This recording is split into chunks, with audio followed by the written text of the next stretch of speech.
Salomon, alphabetically at the end of our list, but not in any other way. Amy has been our in-house Salomon test pilot for a number of years now. I ski on them as well, but Amy puts time on these things and skis often by preference. So we're going to let Amy brief us on what's up after I've talked about what's new. Okay. What's new from Salomon this year is really in the plate and the binding. Salomon has finally come out with their own proprietary plate system and an adjustable binding that goes onto it. It is a typically very well engineered system.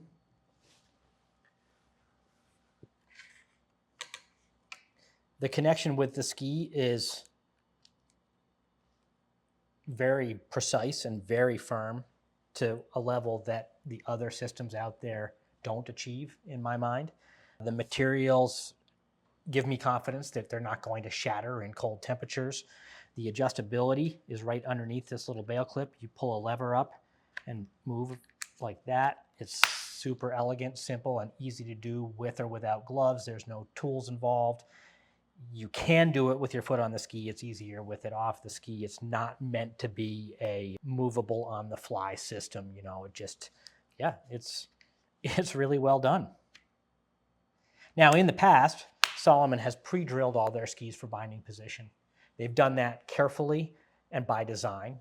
They test and measure the binding position and put the bindings where they think they should go, and we've always been more than happy to support that approach.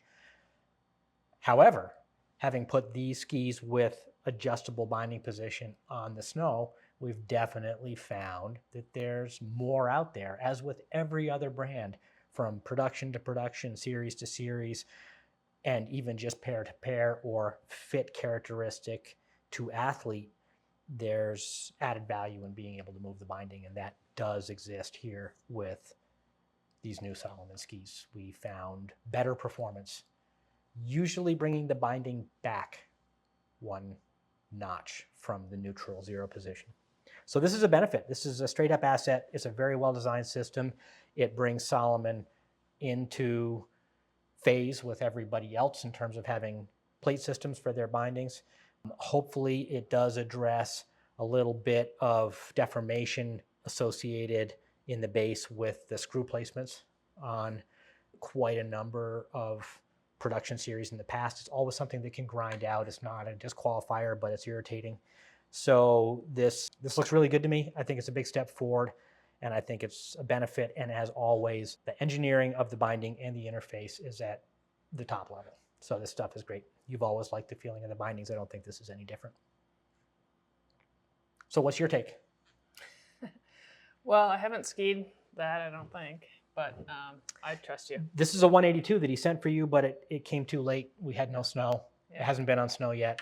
So it's a show pony. It's just, here it is. But yeah, I did spend a lot of time skiing on Salomon skis this winter.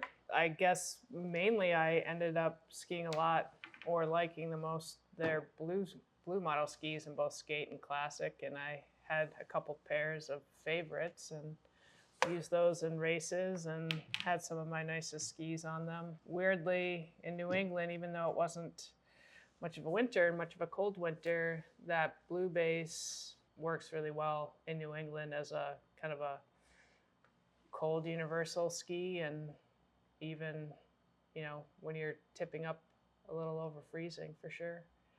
But I like, you know, the blue model skate skis that I had.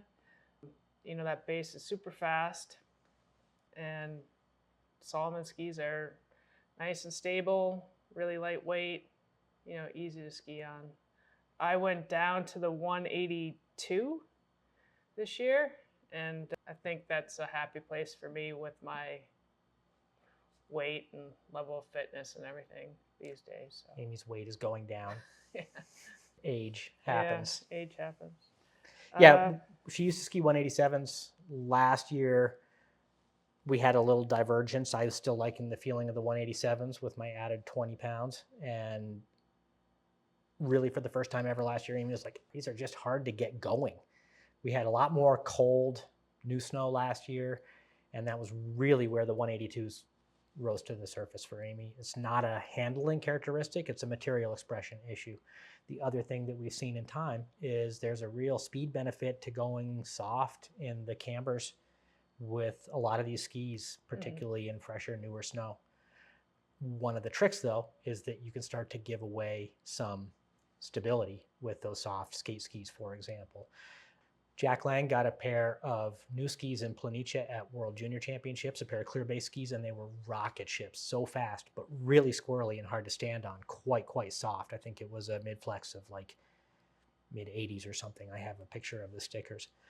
What he found was that with the adjustable binding, if he moved it back a click, he got a lot more stability. As I've mentioned, a lot of the stability in the skis comes from the tail of the ski. If you get too far forward, the ski doesn't seem to hold its directional stability nearly as well.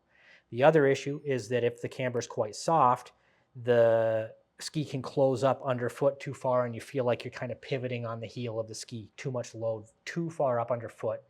You lose some of the elastic response and some of the stability of a longer wheelbase there. And again, moving that binding back a click strengthens the bridge or gives you less mechanical advantage over it. And that's what Jack was feeling with that ski.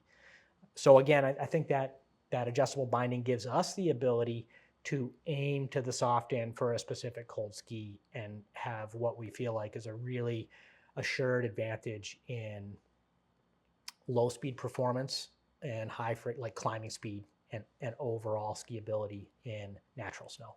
And that F base, the cold base, and the cold reference camber are just great universal new snow cambers for our environment. So yeah, Amy's continued to like them. I've continued to like them.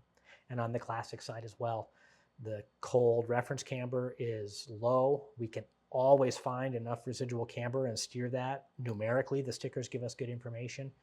And it's really pretty easy to find nice classic skis to ski on a few layers of wax in natural snow in the cold model. The material's pretty soft, but the trigger's really light, and therefore it works really well for a skier who moves onto the forefoot to trigger the kick, which I think is pretty typical of how Amy skis, not a really heavy stomper. Agreed? I don't know how I ski, but, but I like them. So yeah.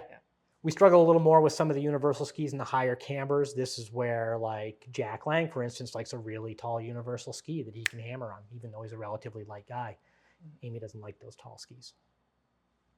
So it's good to know what your skiers are looking for in that respect. That's part of our interview process and assessment. But we have high confidence in Salomon, particularly on the cold classic skis. We were able to find really decisive position triggers. We had a pair of in-house skis that we put Luke Rizzio on at the Super Tours up in Lake Placid, and I think they were the fastest skis in the race. And they commented on that too. Who did?